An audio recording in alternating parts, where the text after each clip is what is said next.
what changes our whole life is action. Why don't we take action? Fear. What do we got to do to get ourselves to do it? We got to make sure that we push ourselves through it by making a decision. The point in which change happens is a decision. Every change in your life that you want will come from something simple, a decision. People go, what does it take to change? Decide. But you go, oh, God sounds so simple and so basic. If it was that easy, you'd already have done it, Mr. Robbins.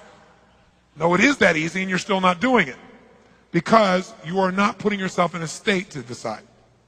See, a real decision is not like a preference. It's not like where you say, I'll try it and see. That's not a decision. Decision comes from Latin. It means like incision, to cut off from. Decision is when you cut off any possibility except the thing you've committed to. It's like that is it. How many of you in this room have ever smoked cigarettes and then one day you finally decided no more, I mean really decided, and you've never touched again and you're not even tempted to? How many made that decision at one time? Say aye. You know what a real decision is. If I came to you today and I said, would you like a cigarette? Would you go, what brand is it? No, you'd probably say to me, no, I'm not I want you to hear that. You'd not only say, I don't smoke. You'd say, I'm not even that kind of person. You literally divorce yourself from even that kind of person. So it's no effort. When you really decide, it's not an effort. Once you've cut it off, it doesn't take effort. Deciding takes effort, but once you've decided, it's over. You don't think about it anymore. It's like it's easier to fast than it is to diet. Because when you're fasting, somebody offers you something, you don't even think about it. You go, no, I'm not eating. Right? When you're dieting, you're like, well, maybe we could have a little more.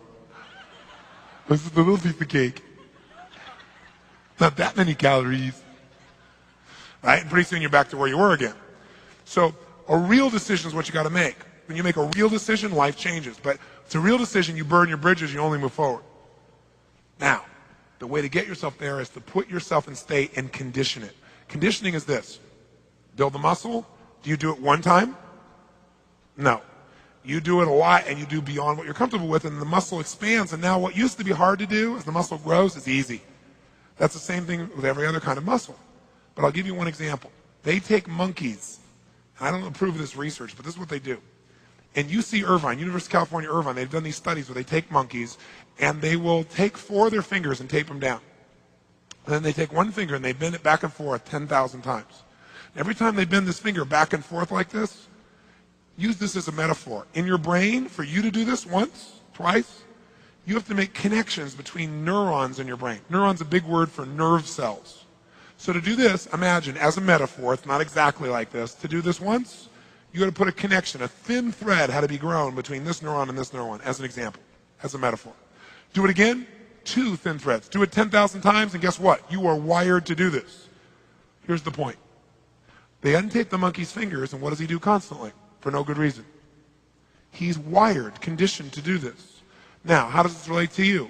Well, how many of you go to work the same way every day? You drive on the same on-ramp, go the same direction, get off on the same on-ramp. How many got a pattern like that? Say, I. How many have had a day when you're supposed to go the opposite direction on the freeway or the road, but you're on the cell phone and your brain is at the lunch and you get on the same on-ramp going the same direction that you normally do that's the wrong way? Say, I. You're monkeys.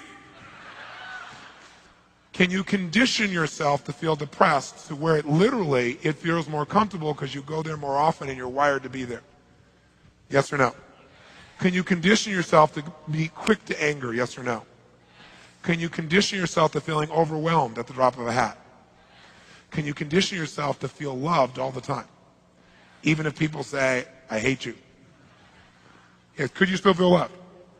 Could you condition yourself to feel happy as a consistent way of living all the time? Yes or no? But you know what? Most people don't believe that, but of course it is. It's the same nervous system. But the environment reinforces negative behavior more than positive. People go, how's it going? Oh, my life is so great. Oh, easy for you. So pretty soon you learn to go, yeah, I'm doing okay. You don't want to get too good because then your peer group would be unhappy with you because they're not feeling so good.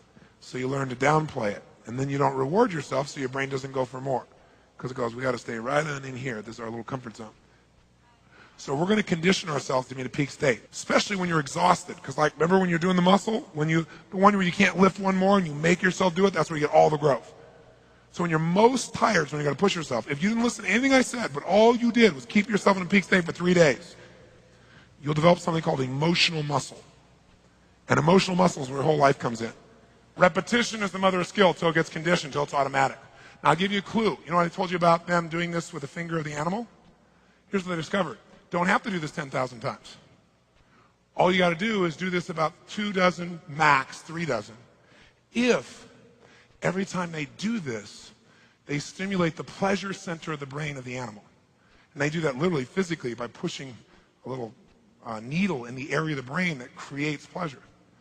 But what happens is when you do this, they do this and they create pleasure. Instead of 1 string, they get like 500 every time you do it with pleasure. So what happens is you can condition yourself with that pleasure, and you can get this done in a short time. It doesn't have to take you 5 years. So we want to purposely put ourselves in these peak states over and over again, not as a rah-rah session, but literally as a training tool for our human nervous system. How many follow this? Say aye. And the secret is when you don't feel like doing it, that's when you got to do it the most. Because that's when you'll get the real conditioning. But don't just do it like, all right, yes. Okay? You got to smile and make yourself feel good while you're doing it and make it better each time.